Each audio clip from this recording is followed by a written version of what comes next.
오늘 말씀의 제목은 부르심에 합당한 삶입니다. 부르심에 합당한 삶입니다. 7월의 첫째 수요일이에요. 어느덧 반년이 지나갔습니다. 시간이 빠르다고 하면 빠를 수 있을 것 같은데요. 되게 새로운 느낌이 드시나요? 반년이 지났구나, 이젠 반년이 남았구나. 그동안 결심했던 거, 하지 못했던 거 다시 시작해봐야겠다. 이러한 마음이 가지고 계시는지. 네. 사람마다 다르리라고 생각을 합니다. 여하튼 6월이 지나고 이제 7월, 올해의 반이 남았습니다. 근데 우리가 뉴스나 이런 사건 사고들을 보면은 살아있다는 것 자체가 하나님의 은혜가 아닐 수 없어요. 오늘 제가 새벽 기도 인도 본문이 데살로니가 전서 오늘 읽은 5장이었거든요. 그래서 오늘 제가 이 부분은 뛰어넘고 했어요. 왜냐면 지금 하려고. 그래서 지금 이렇게 이제 말씀을 드리는 것입니다. 우리의 인생은 주님의 손에 있습니다. 그런데 믿는 사람들에게 있어서 감사한 점은 우리가 사나 죽으나 주님의 것이기에 우리는 죽음을 두려워하지 않을 수 있다는 것이죠. 왜냐하면 이 땅에서 떠나면 우리는 더 좋은 천국에 갈 수 있기 때문입니다. 여러분, 이 선한 세상이 되기 위해서는 사람이 바뀌어야 할까요? 제도가 바뀌어야 할까요? 선한 세상이 되기 위해선 사람이 바뀌어야 할까요? 제도가 바뀌어야 할까요? 네, 그렇죠.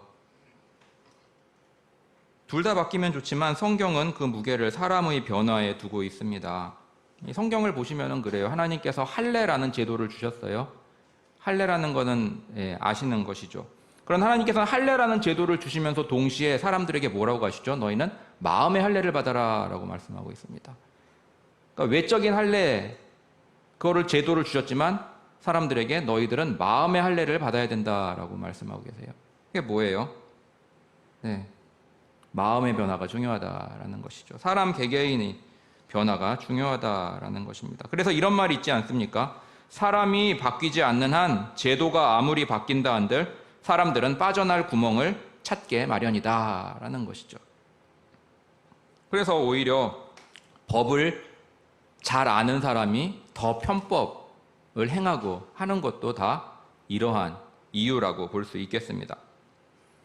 한 국회의원이 유명한 화가에게 자신의 초상화를 주문했습니다. 완성된 초상화를 본 국회의원은 화가에게 이 초상화의 그림이 자신과 닮지 않았다고 하면서 약속한 그림값 300만 원을 지불하지 않았습니다.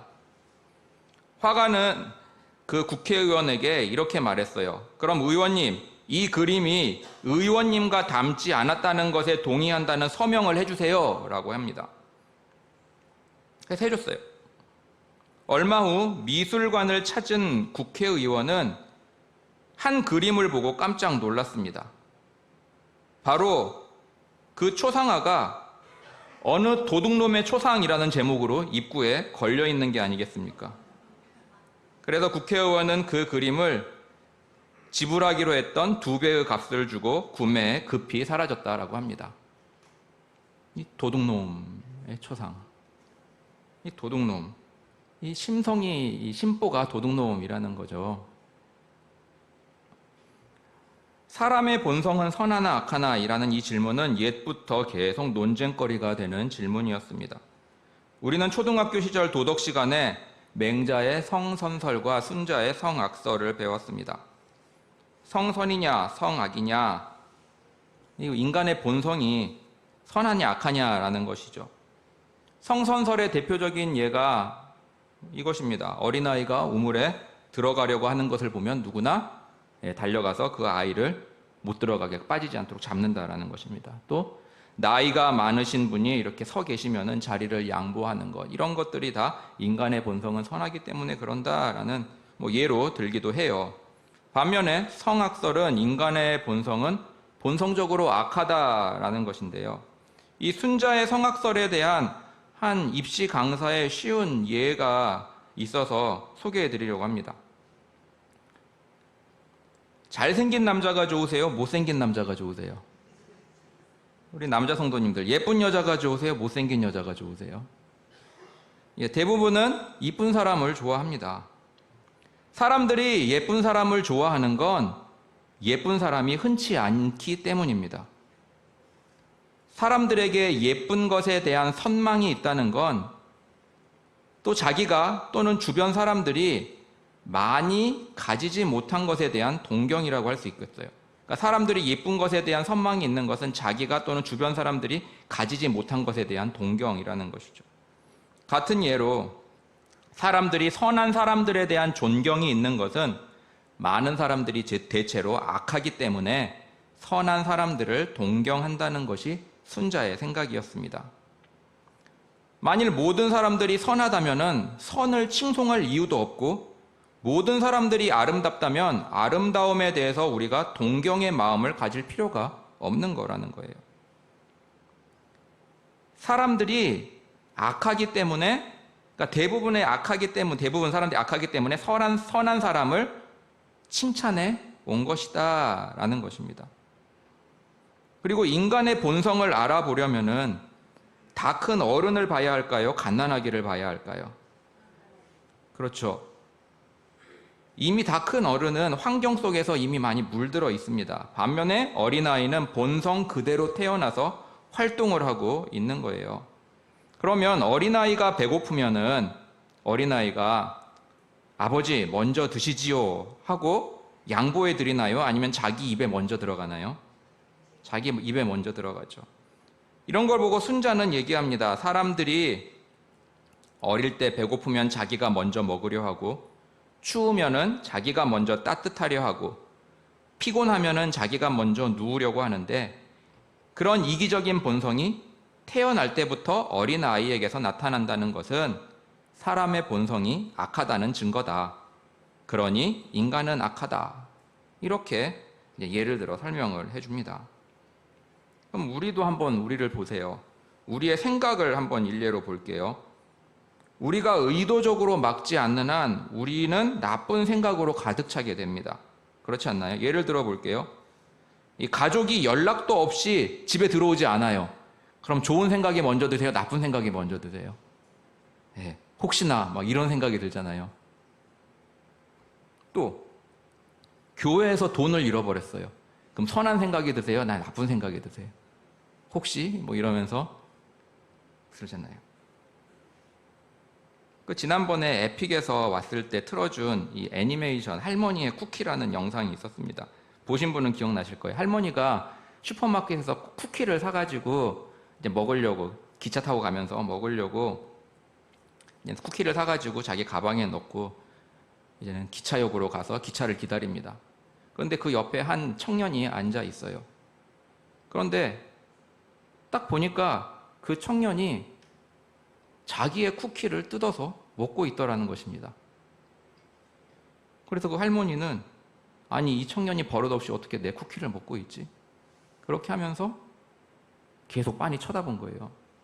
그러자 빤히 쳐다봄을 당하는 그 청년은 이 할머니께서 먹고 싶어서 그러나? 그러면서 이렇게 쿠키를 자기가 먹고 있는 걸 줍니다.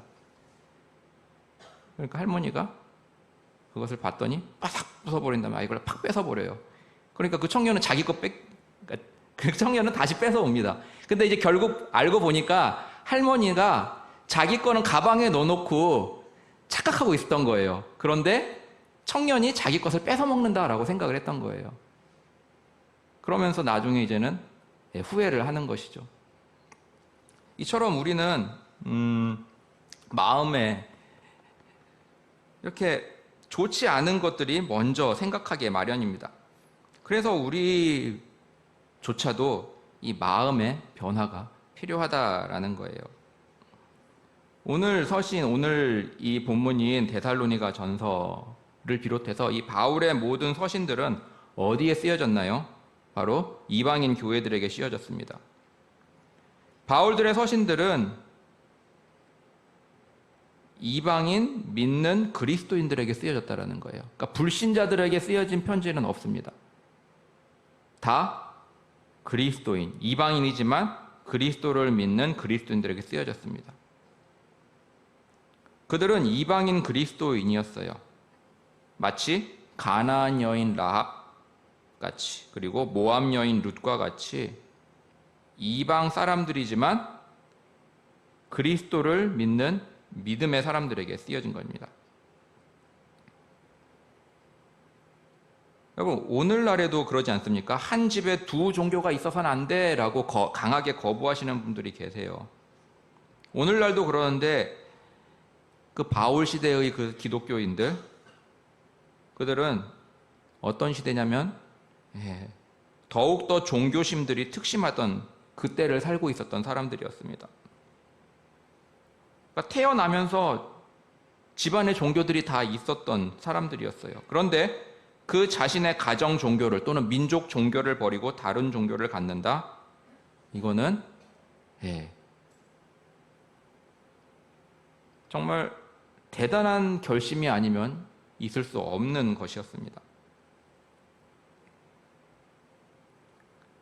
다른 종교를 갖는다라는 것은 그들에게 있어서 사회적 제약과 그리고 불편함 그리고 핍박을 의미하는 것들이었어요. 그런데 그런 믿음의 도약을 한 그리스도인들에게 바울은 편지를 쓰고 있는 것입니다. 오늘 본문 5절을 한번 같이 읽어보겠습니다. 같이 읽겠습니다. 시작. 너희는 다 빛의 아들이요 낮의 아들이라. 우리가 밤이나 어두움에 속하지 아니하나니. 아멘. 여기서 뭐라고 하고 있나요? 너희는 다 빛의 아들들이요 낮의 아들들이다 라고 말하고 있습니다. 이방 교인들, 이방 교회의 교인들에 대한 바울의 전제는 이거였어요. 너희는 하나님의 자녀들이다 라는 것입니다. 그러니까 교회 공동체 안에 있는 사람들을 하나님의 자녀들로 보았습니다. 그러니까 전제가 그거예요. 너희들은 그러니까 데살로니가 교회, 고린도 교회, 빌립보 교회, 골로새 교회 편지하면서 너희들은 하나님의 자녀들이다 라는 전제를 가지고 들어가는 것입니다. 이것은 구약의 관점과도 같습니다. 하나님께서 이스라엘을 가르쳐 내 백성, 나의 장자라고 부르시는 것이 많이 나옵니다. 그런데 이스라엘 안에서는 다 신실한 사람들만 있었나요? 이스라엘 안에는 아합도 있었고요. 이세벨도 있었고요. 므낫세도 있었고요. 여로보암도 있었고요. 다양한 사람들이 있었죠. 그런데 하나님께서는 이스라엘을 가르쳐 내 백성, 나의 장자라고 부르셨어요. 이러한 같은 맥락에서 바울 역시도 교회 성도들을 하나님의 백성, 하나님의 자녀로 부르고 있다는 것입니다.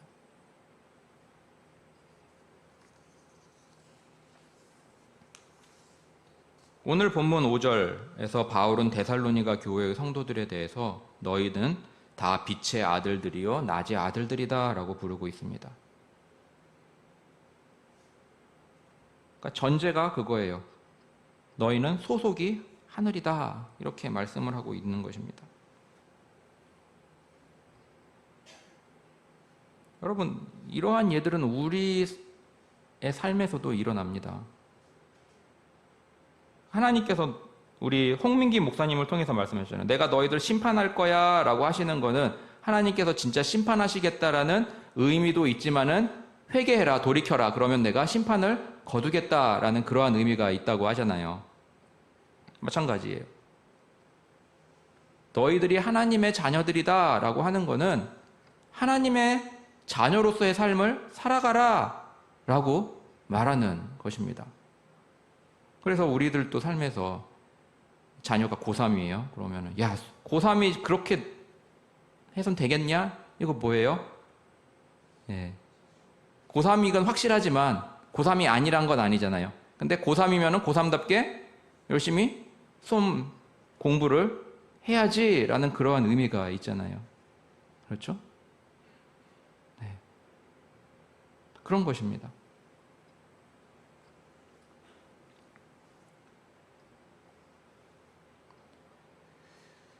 예수님께서 그러니까 사도 바울도 그 교회 성도들에게 너희는 빛의 아들들이요 낮의 아들들이다라고 부르고 있습니다. 그러니까 그 말의 의미는 뭐예요? 빛의 아들들답게 살아야 된다? 낮의 자녀들처럼 살아야 된다라는 것을 말해주고 있는 것입니다. 그래서 본문 6절 한번 같이 읽겠습니다. 시작. 그러므로 우리는 다른 이들과 같이 자지 말고 오직 깨어 근신할지니라. 아멘. 그러니까 하나님의 빛의 자녀, 하나님의 자녀들이라면은 깨어서 근신해야 해라는 것을 말씀하고 있는 거예요. 즉 너희들은 하나님의 자녀들이니까 되는 대로 살렴이 아니라는 것입니다. 하나님의 자녀들이니까 그에 합당한 삶을 살아야 한다라고 말하는 거예요. 그래서 깨어라, 근신하라 라고 말하고 있습니다. 뭐 둘 다 비슷한 말이에요. 뭐냐면은 정신 차리고 주의하라, 온전한 정신을 유지해라, 이런 것입니다. 그래서 본문 7절 같이 읽겠습니다. 자는 자들은 밤에 자고 취하는 자들은 밤에 취하되. 이것은 6절에 나오는 다른 이들을 말하고 있습니다. 다른 이들, 자고 있는 다른 이들. 그러한 자고 있는 다른 이들은 밤에 속한 자들이거든요. 그러니까 자고 있고 취하고 있어요. 그러니까 온전한 정신이 아니라는 겁니다.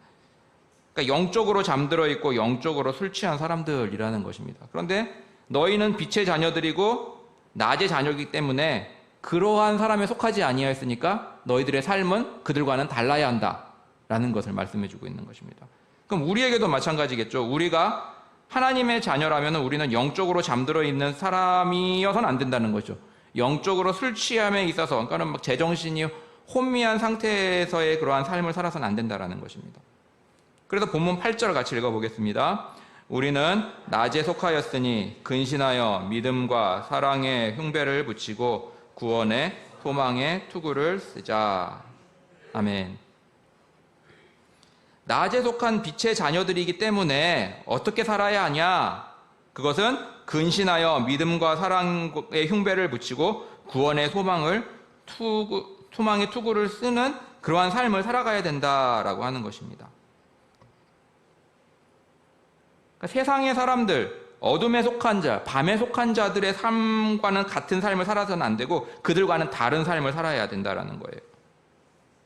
아까도 말씀드렸듯이 하나님의 자녀로서 자녀답게 살아라는 것입니다.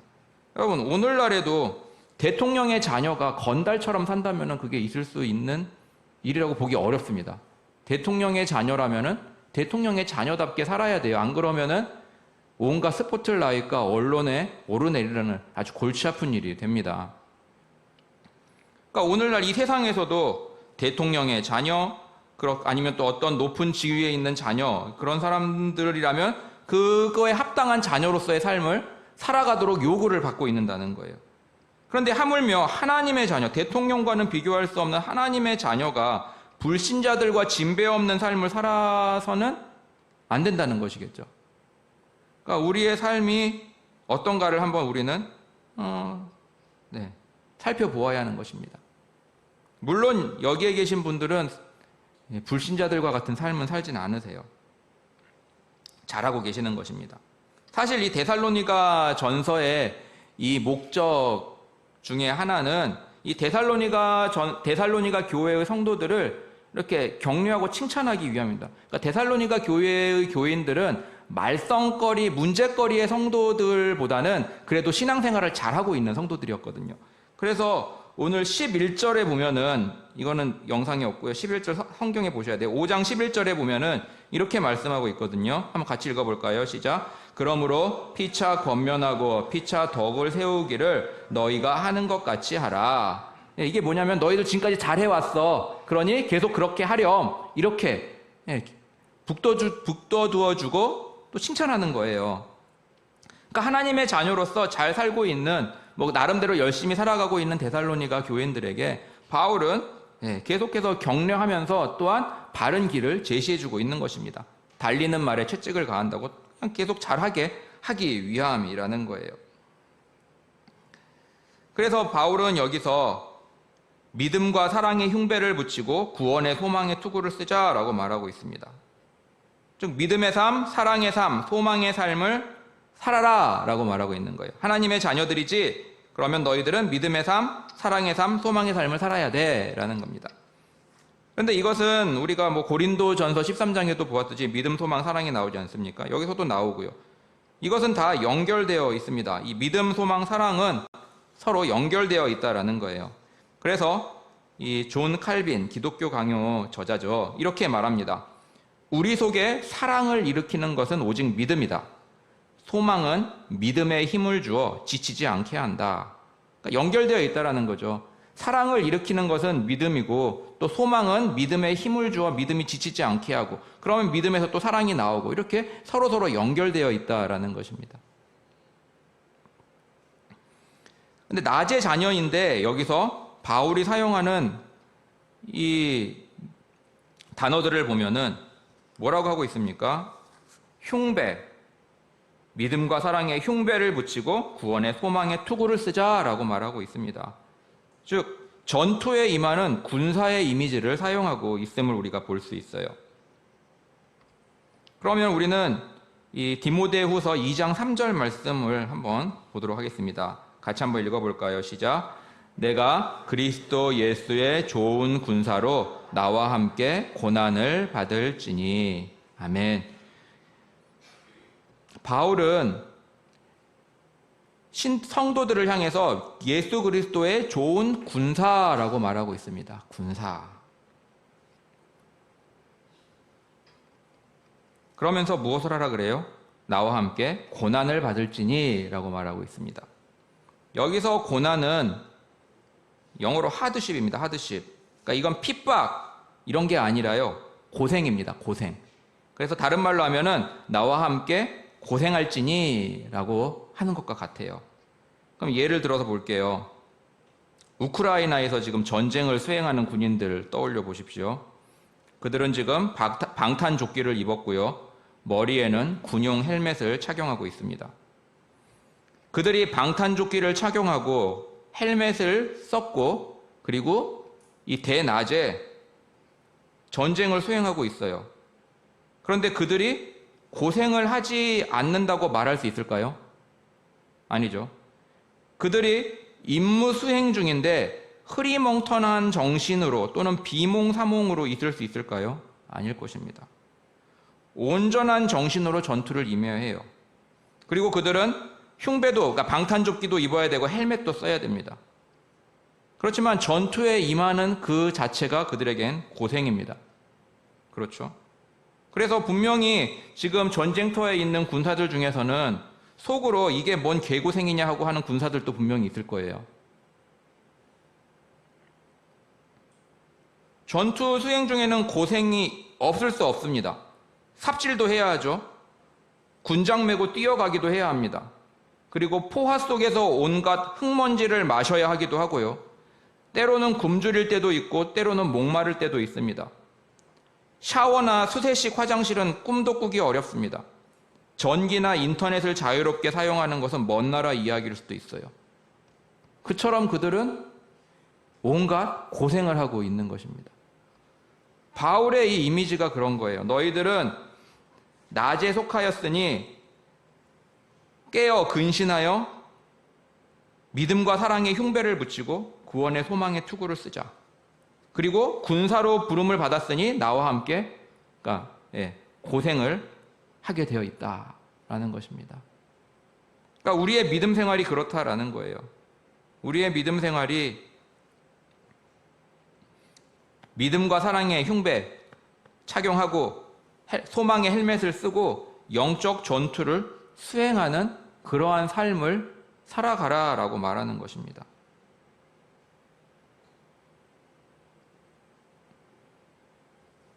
오늘 본문 9절입니다. 한번 9절을 같이 읽어보겠습니다. 시작.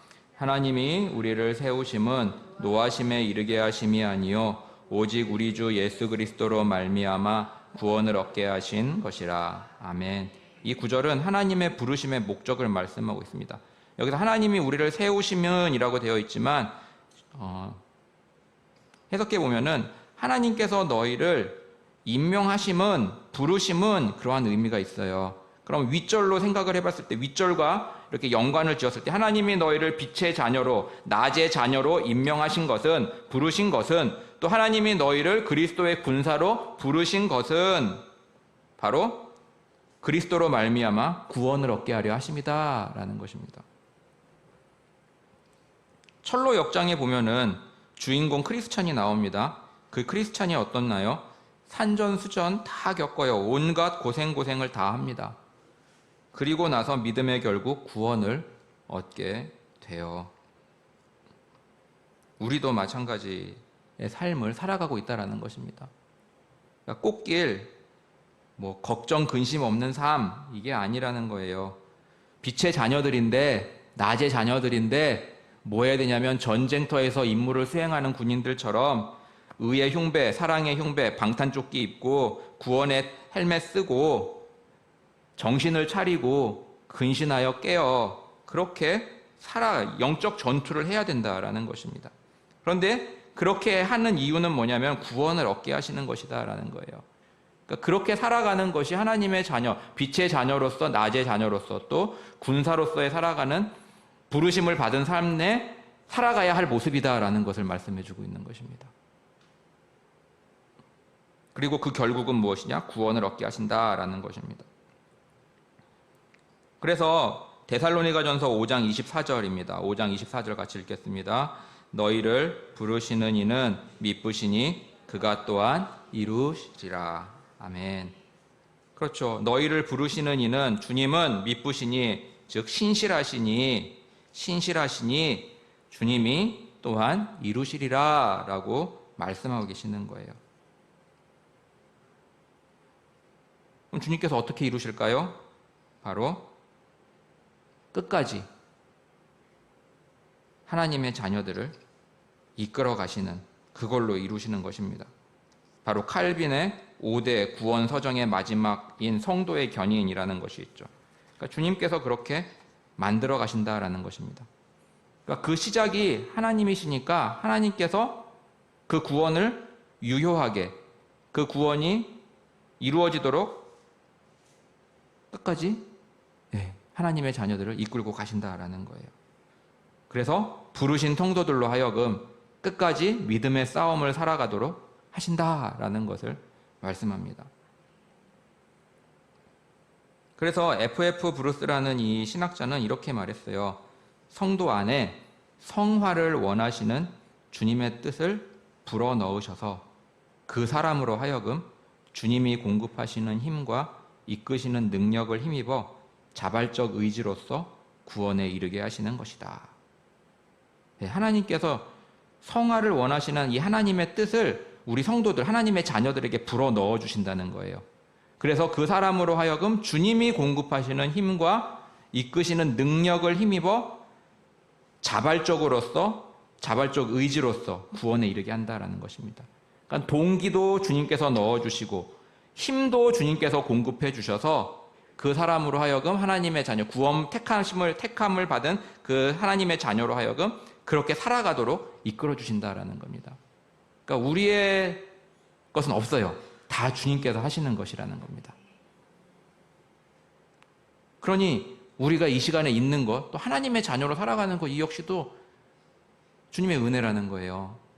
주님께서 그 은혜를 거두신다면 우리는 이 자리에 있을 수도 없고, 하나님의 말씀에 순종할 수도 없고, 하나님의 그 성화에 대한 그러한 소망도 없고 열망도 없고, 또 선을 말씀에 순종하고자 하는 힘도 없고 아무것도 못한다는 거죠. 그러나 주님께서 불어 넣어주시고 힘도 공급해 주셔서 우리로 하여금 그렇게 구원에 이르게 하시는 그 순종의 삶을 살아가게 하신다라는 것입니다.